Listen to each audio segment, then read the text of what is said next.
Chers amis, chers frères et sœurs, bonjour et bienvenue sur notre chaîne Chrétien. Alors aujourd'hui, ce que je vous propose, c'est de poursuivre nos introductions au livre biblique. Ce sont des introductions qui ont vocation à vous encourager dans la lecture de la Bible parce que c'est la parole vivante de Dieu, c'est le pain quotidien. Et il n'y a pas de foi solide qui peut se construire sans la lecture attentive de la Bible et également ses lectures quotidiennes régulières.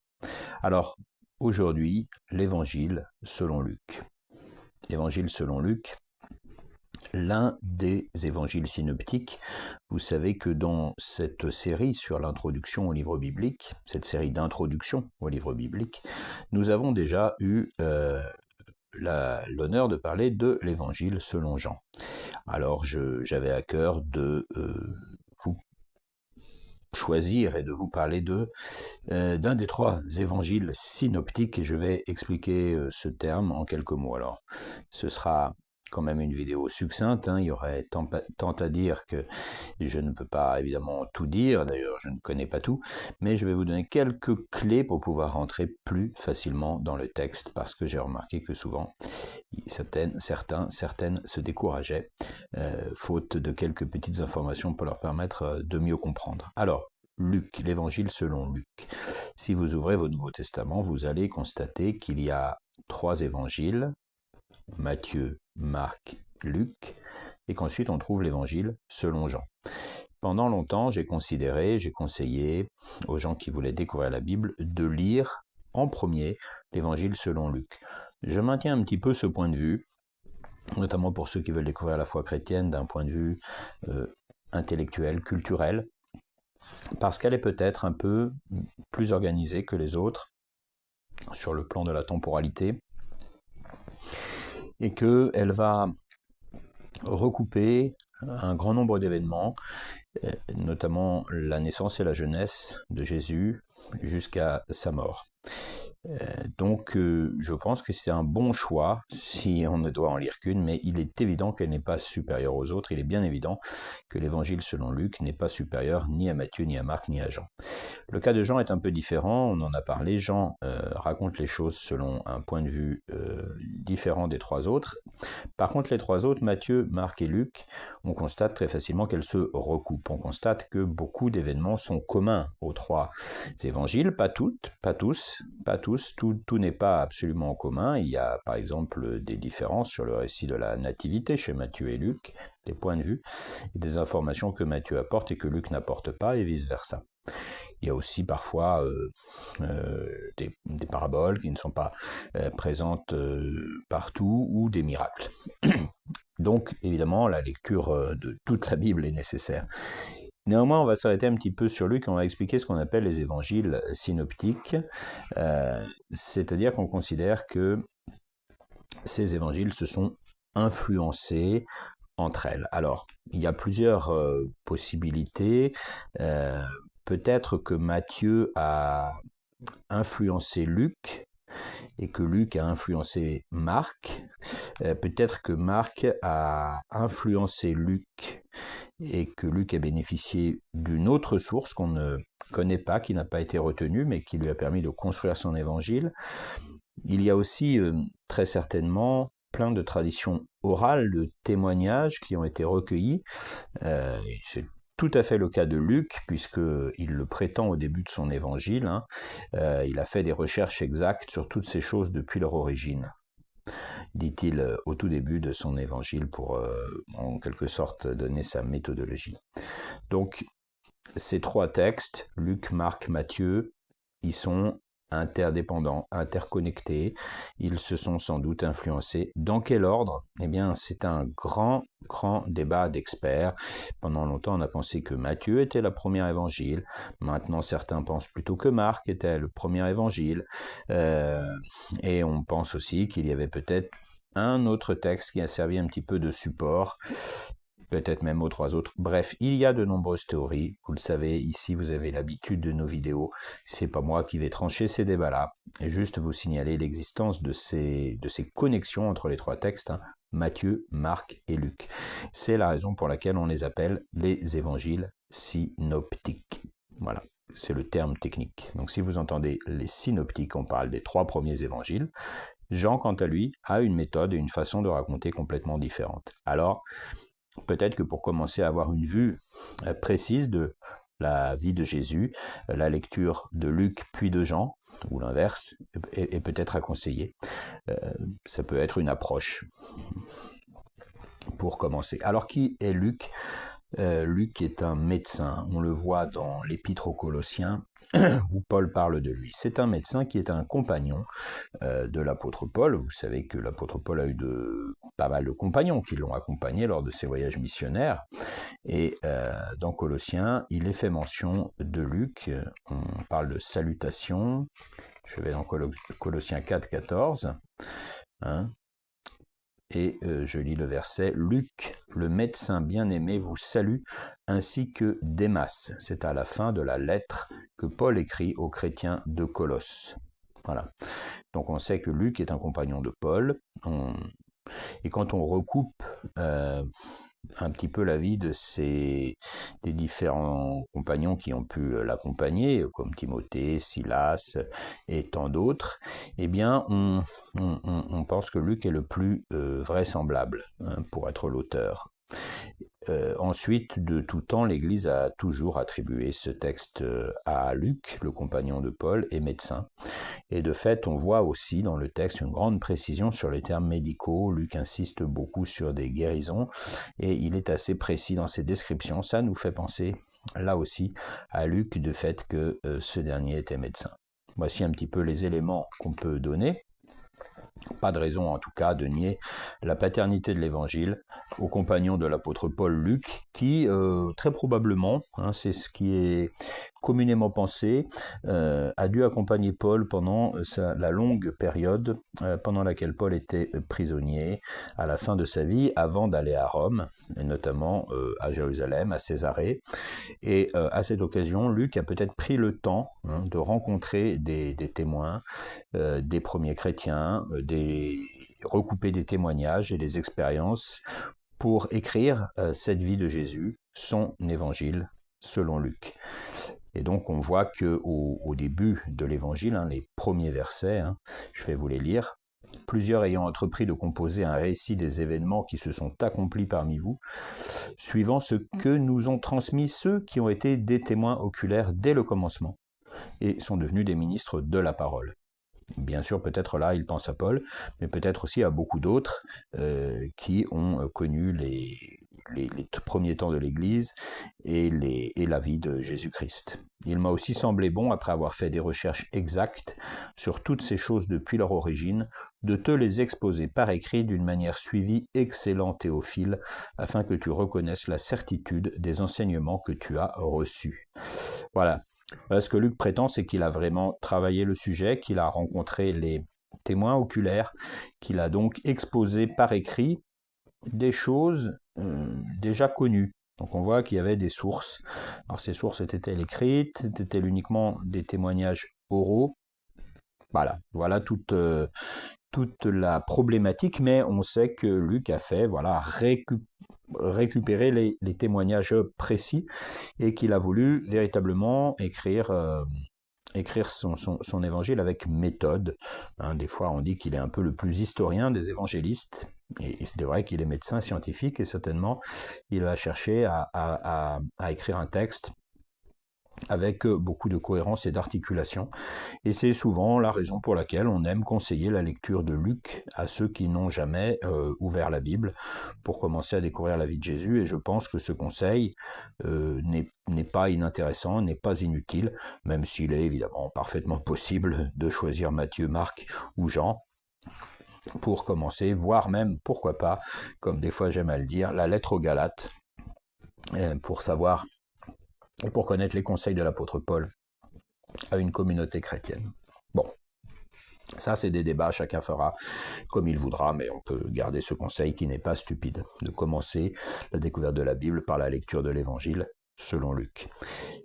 Les dates de la rédaction, eh bien, c'est assez proche de la croix, entre 60 et 80 après Jésus-Christ, suivant les théories justement de qui est la première évangile, quelle est la première, pardon, et qui a influencé l'autre. Difficile à dire, mais en tout cas, on retient à peu près cette période entre 60 et 80 après Jésus-Christ. Encore une fois, je ne rentre jamais dans les traditions d'experts. Sachez que les plus vieux textes chrétiens attribuent vraiment l'évangile à Luc. Voilà. Alors, le contenu de l'évangile. Alors, il y a un petit plan qu'on peut facilement avoir en tête et qui peut nous structurer. Alors, il y a on fait des fois des plans plus détaillés de l'évangile. Moi, j'ai retenu un plan plus général en disons, 4 parties, si on veut. Il y a une première partie, juste après cette explication, où on va avoir l'histoire de Jean-Baptiste, et puis la naissance, évidemment, de Jésus-Christ. Alors là, ça fait partie vraiment de l'imagerie chrétienne populaire, avec la crèche, les bergers, dans les champs qui reçoivent la bonne nouvelle de la naissance du Messie. Donc là, on est vraiment dans ce que la tradition chrétienne a conservé, mais qui est en grande partie exact et relaté par Luc.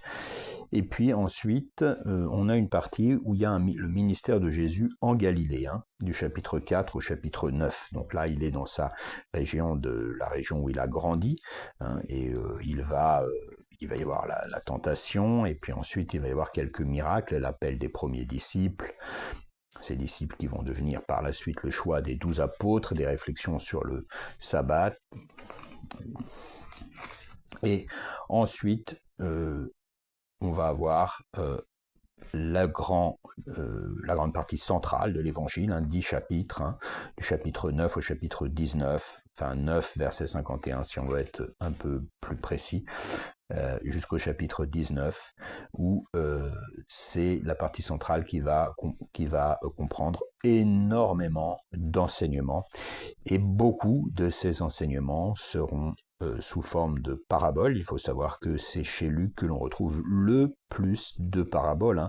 Vous savez, les paraboles, ce sont ces comparaisons, si je puis dire, c'est ce langage imagé que Jésus utilisait et qui est tellement extraordinaire. Je ne sais pas si on s'en rend bien compte aujourd'hui du nombre, ne serait-ce que dans la culture générale du monde, d'images que nous ont laissées les paraboles de Jésus-Christ, la puissance de ces paraboles, leur pertinence, qui vraiment, je trouve, nous montre l'inspiration du texte, nous montre la parole de Dieu. Véritablement, ce n'est pas, vous savez, dans l'évangile de Jean, selon Jean, les huissiers, les gardes qui veulent arrêter Jésus dans le temple reviennent, ils ne l'ont pas arrêté, et ils disent aux chefs juifs, on ne l'a pas arrêté parce que jamais homme n'a parlé comme cet homme. Et je crois que c'est aussi ce qu'on ressent vraiment à la lecture des paraboles. On sent que ce sont des paroles de sagesse universelle. Au-delà de notre foi personnelle, c'est un trésor de l'humanité. Je crois qu'on ne le dit pas assez parce que parfois on se concentre évidemment en tant que chrétien sur notre vie de foi intériorisée, ce qui est tout à fait normal. C'est notre pain quotidien, on s'en nourrit. Mais même au-delà de cela, sans même parler de gens qui auraient la foi, je pense qu'il y a vraiment des grandes paroles de sagesse universelle qui sont délivrées ici par le Fils de Dieu. Alors il y a 17 paraboles qu'on va trouver seulement chez Luc. Par exemple, la très célèbre parabole du fils prodigue, qui est vraiment tellement important pour tout le monde, important pour les parents, important pour les enfants.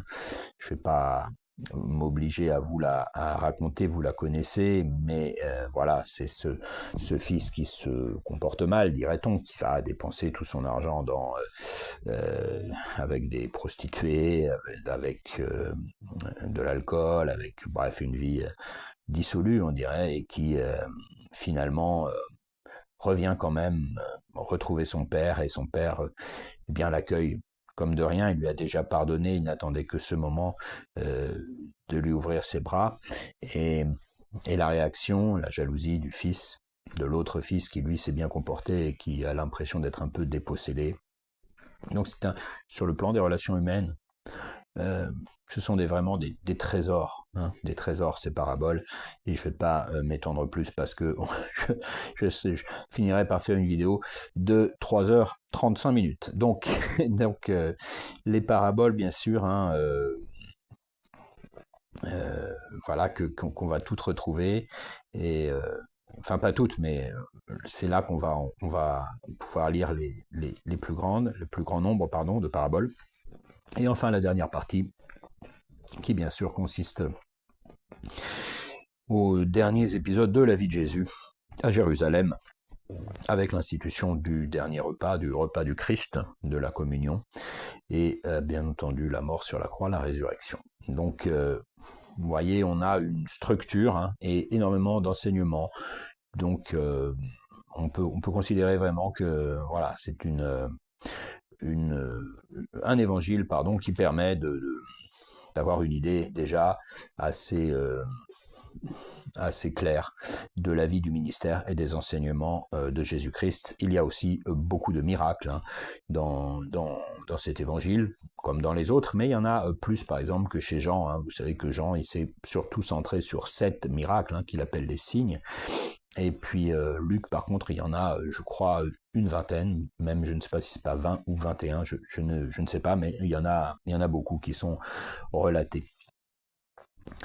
Il y a aussi chez Luc, on trouve, vous le verrez à la lecture, hein, puisque bien sûr le but de cette vidéo, c'est de vous encourager à lire les chapitres de l'Évangile selon Luc. Il y a un point qui est assez important, c'est une attention chez Luc qui est vraiment portée auprès des pauvres, auprès des exclus, auprès des gens impurs, et également un rôle important donné aux femmes. Luc mentionne des femmes parmi les disciples de Jésus-Christ, hein, notamment Marie-Madeleine. Il la mentionne vraiment comme suivant Jésus sur les routes, écoutant ses enseignements.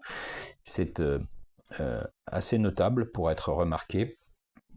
On voit par exemple la parabole du bon samaritain, où la question est de savoir qui est mon prochain, qui va s'occuper de moi, et on s'aperçoit que oui, ce n'est pas le juif bien intégré dans la société, mais dans cet exemple, c'est le samaritain qui s'arrête au bord de la route et qui porte secours, et alors qu'il était, évidemment les samaritains étaient très largement rejetés par les juifs, hein. C'est un exemple de l'attention que Luc porte vraiment aux exclus. On voit un Jésus qui est toujours prêt à aller vers les autres, vers ceux que la société rejette. C'est particulièrement... ce sont des signes que l'on peut trouver, ce sont des marques que l'on peut trouver dans les autres évangiles, mais véritablement chez Luc, c'est peut-être aussi cet aspect médecin de celui qui va soigner tout le monde d'une certaine façon, qui a le goût et l'amour de prendre soin de l'autre, qu'on va retrouver aussi. C'est-à-dire que cet aspect de Jésus est particulièrement développé chez Luc, hein. L'exemple du bon samaritain, les guérisons d'infirmes, ou bien d'autres exemples. Et aussi cette attention apportée aux femmes, ce qui, pour l'époque, est tout simplement une révolution, hein. Véritablement, aujourd'hui, le monde moderne critique beaucoup la Bible pour soi-disant un certain misogynisme et un rejet des femmes, mais il n'y a rien de plus idiot que ce raisonnement, parce qu'il ne tient absolument pas compte du contexte dans lequel la Bible a été écrite. Il est impossible de trouver un texte relatant la vie de personnes, je dirais, ordinaires, où les femmes tiennent un rôle comme cela. Ça n'existe pas. À moins de parler des textes grecs, mais ce sont des déesses comme Athéna ou des demi-dieux. Bon, là, on est sur un autre concept. Mais le rôle absolument central de Marie de Magdala, Marie-Madeleine pour parler de façon plus populaire dans l'évangile selon Jean, les femmes qui montrent qu'elles ont compris en amenant les parfums pour embaumer, entre guillemets, Jésus, une image de sa mort avant l'heure. et tant d'autres. Et ça, je crois que c'est vraiment un mythe ridicule qu'il faut complètement briser, ni chez Paul d'ailleurs, ni chez les évangélistes.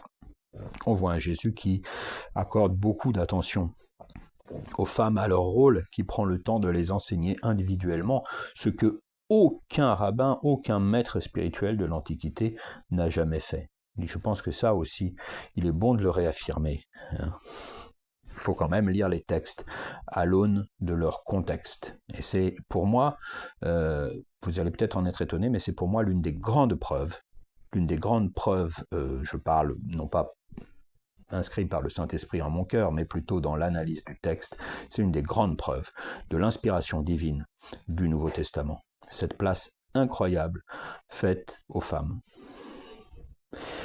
Je vous remercie de votre attention. Je vous laisse là-dessus. Bien sûr, il y a beaucoup d'autres choses à dire. Je n'ai pas voulu lire trop de textes parce que le but, c'est que vous alliez lire. Vous vous souviendrez des paraboles, les miracles, de la place faite aux femmes, aux exclus. Vous vous souviendrez un peu des grandes parties, avec un premier ministère en Galilée, un autre qui est pas forcément en dehors de la Galilée, mais qui est surtout centré notamment vers la descente vers Jérusalem, mais avec surtout énormément d'enseignements et notamment de paraboles.